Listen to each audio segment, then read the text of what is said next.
तव तेजाचा एक अंश दे, तव धैर्याचा जरा स्पर्श दे, स्पर्शातून त्या दाही दिशा द्रुत उजळून टाकू कुसू पाणीपत. जय शिवराय मित्रांनो, मी शिवव्याख्याता मधुकर बोडगे आणि आपण वाचतोय डॉक्टर राज जाधव लिखित बहिर्जी नाईक ही कादंबरी. कथेचे निवेदक आहेत जीवाजी. नाईक घोड्यावरून पायउतार होऊन जेनी आजीच्या त्या कणाती समोर गेले. घाबरू नको जेनी आजी, तुझ्या नातवाच्या आणि इथे कोणाच्याही केसाला सुद्धा धक्का लागणार नाही. माझ्यावर विश्वास ठेव आणि इथल्या सर्व लोकांना माझ्यासोबत यायला तयार कर. सुरतेत शिवाजी राजा नावाचा देवमाणूस आलाय, त्याच्याकडे मी तुम्हाला घेऊन जाईल. तो तुम्हाला सर्वांना माणूस म्हणून जगण्याचा अधिकार देईल. नाईक जेनी आजीच्या डोळ्यात डोळे घालून बोलले. तिला नायकांचा विश्वास पटला असावा, कारण ते मायाळू डोळे तिने पूर्वी पाहिले होते. ती नायकांकडे बघत बाहेर आली. फौजेची तुकडी आपल्या गरिबाच्या घरावर आली आहे, परंतु ती आपल्यासाठी जाचक नाही हे सर्वांच्या ध्यानी आले. जेनी आजीने सर्वांना तसेच आश्वस्त केले. त्यांना आपसात चर्चा करण्यासाठी आम्ही वेळ दिली. काही वेळाने ते सर्व तयार झाले होते. नायकांनी संताजीकडे पाहिले. संताजीने आपल्या फौजेला आदेश दिला. त्या सर्व 200-300 लोकांना घेऊन आम्ही तळाकडे आलो. राजांचे आदेश अद्याप सर्वांना पोचले होते. राजे सुखरूप होते. हळूहळू सर्वांचा राग शांत झाला होता. सूर्य मावळला तेव्हा त्या दिवसाची लूट थांबली. तळावर येऊन सर्वजण आम्ही राजांची भेट घेतली. राजे सुखरूप होते. इनायत खानने पाठवलेला वकील त्याचा धमकीचा संदेश घेऊन आला तेव्हा त्याने अचानक राजांवर चाल केली. राजांच्या बाजूला उभ्या असलेल्या केसाजी या अंगरक्षकाने त्याचा हात वरच्यावर तोडला होता. तरीही धावून आलेला तो मारकरी राजांवर कोसळला. त्याच्या रक्ताने राजे संपूर्ण माखले गेले आणि त्यातूनच संपूर्ण तळावर गैरसमज पसरला आणि कैद्यांची कत्तल उडाली. घडू नये ते घडून गेले. रात्री राजांची भेट झाली तेव्हा इंग्रजांची बातमी राजांपर्यंत पोचवली होती. माबद खानाच्या वाटेवर नजर ठेवायला नजरबाज धाडले होते. जेनी आजी आणि सर्व विस्थापितांची कहाणी नायकांनी राजांना राजगडावरच सांगितली होती. राजांनी त्या सर्वांची भेट घेतली. सर्वांना अभय दिले. लुटीत आणलेला कमी किमतीचा अवजड वाटणारा आणि या सर्व लोकांना कामी येईल असा माल राजाने त्यांच्यात वाटून टाकला. सुरतेत जे शोषित होते, गरीब होते, अन्नापासून वंचित होते, अशा सर्व लोकांना राजांनी तिथल्या तिथे मदत करून आबाद केले. इंग्रजांना सुद्धा राजांनी अभय दिले आणि शांत राहण्यासाठी सांगितले होते. इंग्रजी वकील अँथोनी स्मिथला मात्र राजांनी आपल्याकडे ठेवून घेतले होते. दुसऱ्या दिवशी लूट अधिक तीव्र होणार होती. नायकांनी सर्वच यादी पूर्वीच राजांकडे दिलेली होती. तरी फादर ॲम्ब्रोज आणि मोहनदास पारेखसारख्या 6-7 धनाढ्य लोकांविषयी आठवण नायकांनी राजांना करून दिली. राजांचा हुकूम सुटला. फादर ॲम्ब्रोजच्या ख्रिस्ती मठाला कोणीही हात लावणार नाही. त्याचबरोबर सुरतेत 8 मोठ्या मोठ्या मशिदी आणि 2 मंदिरे होती. त्यांनासुद्धा कुठल्याही तोशीस लागणार नाही. उरलेली सुरत मनसोक्त लुटता येणार होती. शुक्रवारी सकाळी लुटीला पुन्हा सुरुवात झाली. आमची तुकडी यावेळी सर्वात प्रथम आमचे घोडे नाचवणार होती. बहिर्जी बोराच्या वाड्यात आणि त्यांच्या हिऱ्यांच्या कारखान्यात. बहिर्जी बोरासुद्धा हाजी जाहिदसारखा इनायत खानच्या किल्ल्यात सहकुटुंब जाऊन बसला होता. त्याने संपत्तीपेक्षा त्याच्या आणि त्याच्या कुटुंबियाच्या जीवाला अधिक महत्त्व दिले होते. आमच्यासमोर तिथेही रान मोकळे होते. आम्ही बहिर्जी बोराचा वाडा आणि त्याचा कारखाना घुसळून काढला. कारखान्यात 20 शेर हिरे सापडले. बाकीची संपत्ती त्याच्यापुढे मोजवत नव्हती. कुडतोजी आणि बाकीची फौज ते बघून अवाक होऊन बघत होती, परंतु नायकांचे काही केला त्याने समाधान होईना. बहिर्जी ओराच्या घरात ज्या संपत्तीचा अंदाज त्याने बांधला होता त्याच्या 10% सुद्धा सापडली नव्हती.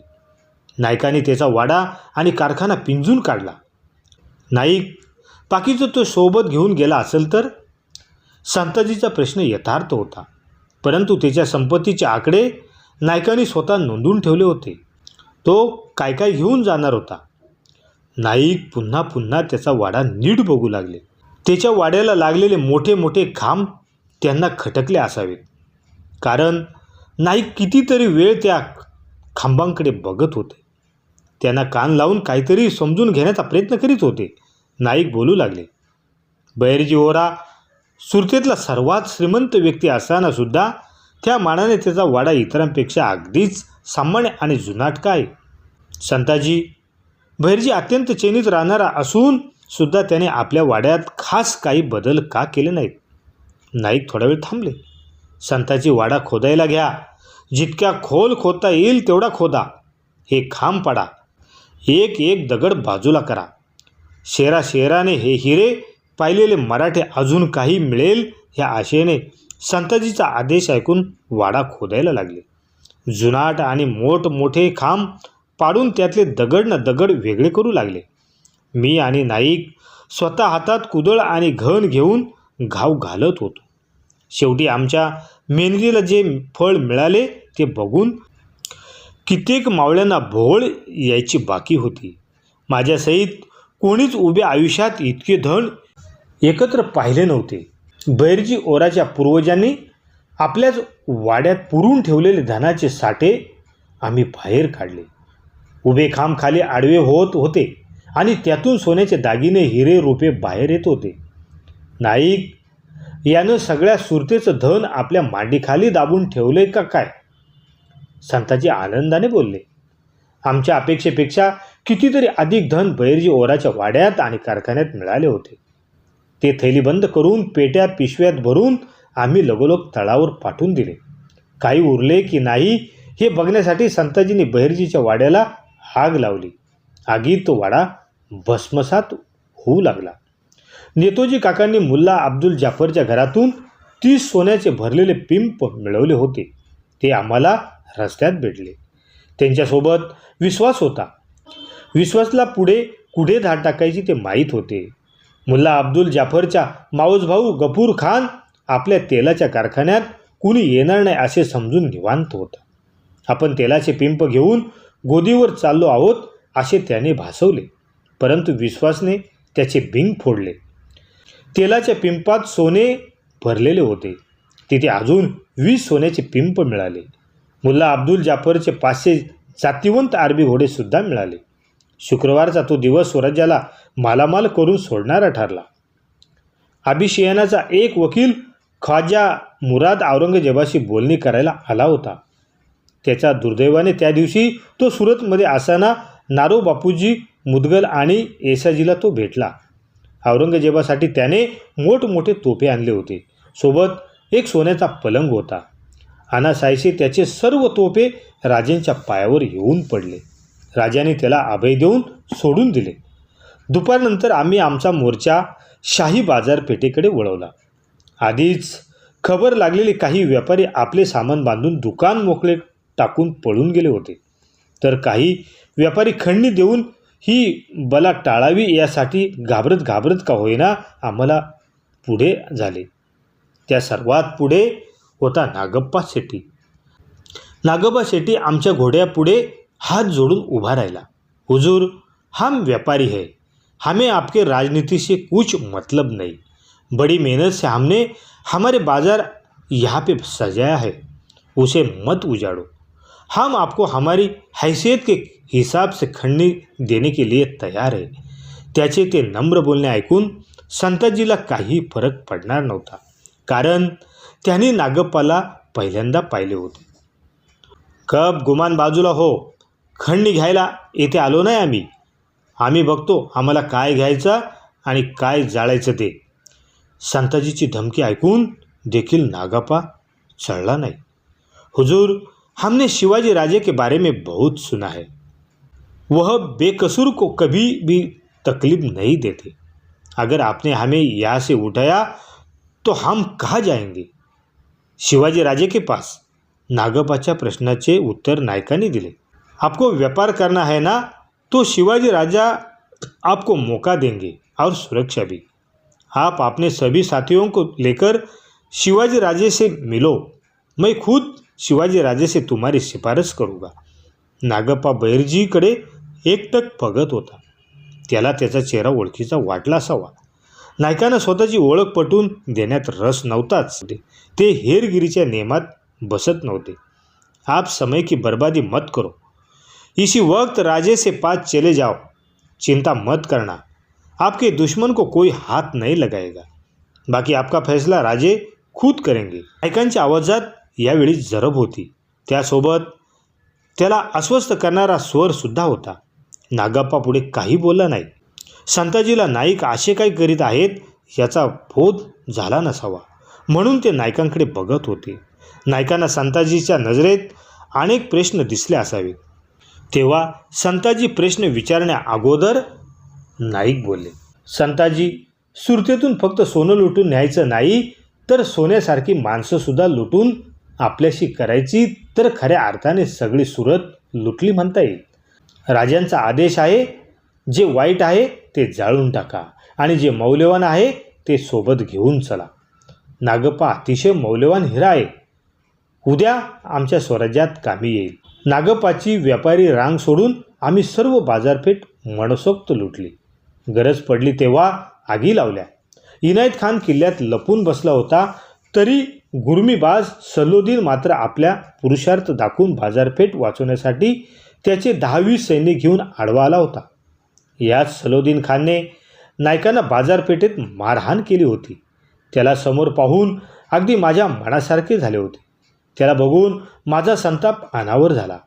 त्याने फक्त नायकांनाच लाथाडले नव्हते, तर तो गोरगरीब किंवा कित्येक रस्त्यावरच्या भिकाऱ्यांना चापकाने फोडून काढत असे. सुरतेत घाण दिसली की त्याचा पारा चढत होता. नाईक, याचं काय करायचं आहे? यावेळी मात्र मीच विचारले. जीवाजी, हे सोनं नाही, नाग आहे, याला पायाखाली चिरडायचा. मी नायकांचे पुढचे बोलणे ऐकायला थांबलो नाही. मी माझा घोडा त्याच्या अंगावर घातला. जीवा, ही माझी शिकार आहे, असे म्हणत नाईक घोड्यावरून उतरले. सरळ सल्लोदीनच्या दिशेने धावले. सल्लोदीन अगदी द्वेषाने त्यांच्यावर धावून आला. त्यांच्या तलवारीचा वार त्याने नायकांच्या मानेवर केला. नाईक खाली वाकले. तो गडबडला, पुन्हा सावरला. पुन्हा पोटात तलवार घुसवण्यासाठी त्याने तलवार सरळ रेषेत चालवली. नायकाने पुन्हा त्याचा वार चुकवला. तो परत गडबडला. असे त्याचे 6-7 वार नायकाने सहज चुकवले. तो इकडे तिकडे तलवार चालवून हेलकांडू लागला. तेव्हा मात्र नायकाने त्याच्या पोटात संपूर्ण ताकद लावून अशी काही लाथ घातली की सल्लोदीनच्या हातातून तलवार गळून पडली. त्याच्या तोंडातून रक्त बाहेर आलं. तो कितीतरी मागे उडून पडला होता. नाईक त्याच्याजवळ गेले. तो उठण्याचा प्रयत्न करीत होता. नाईक त्याच्या मागे गेले. त्याच्या पाठीत एक लाथ घातली. तो पोटावर आदळला. पालथे झोपलेल्या सल्लोदीनच्या पाठीवर नायकाने आपला गुडघा टेकवला. त्याची मान पकडली. त्याच्या कानाजवळ तोंड घेऊन जात नाईक बोलले, हे उसनं आहे त्या प्रत्येक हादवल लोकांचं, त्यांच्यावर तू आजवर अत्याचार केलास. ज्या भिकारीच्या पोटात तू लाथ घातली होतीस, आज तोच तुझ्या पाठीवर बसलाय. नीट बघ. शिवाजी राजांचा हेर बहिर्जी नाईक. आश्चर्यचकित होऊन मान वळवून तो नायकाकडे डोळे वासून बघू लागला. त्याची नायकाकडे वळलेली माळ नायकाने तशीच मोडून टाकली. त्याने तिथल्या तिथे जीव सोडला. त्याचे साथीदार आम्ही झोडपून काढले होते. काही जण पळून गेले. मोकळी बाजारपेठ आम्ही मनसोक्त लुटली.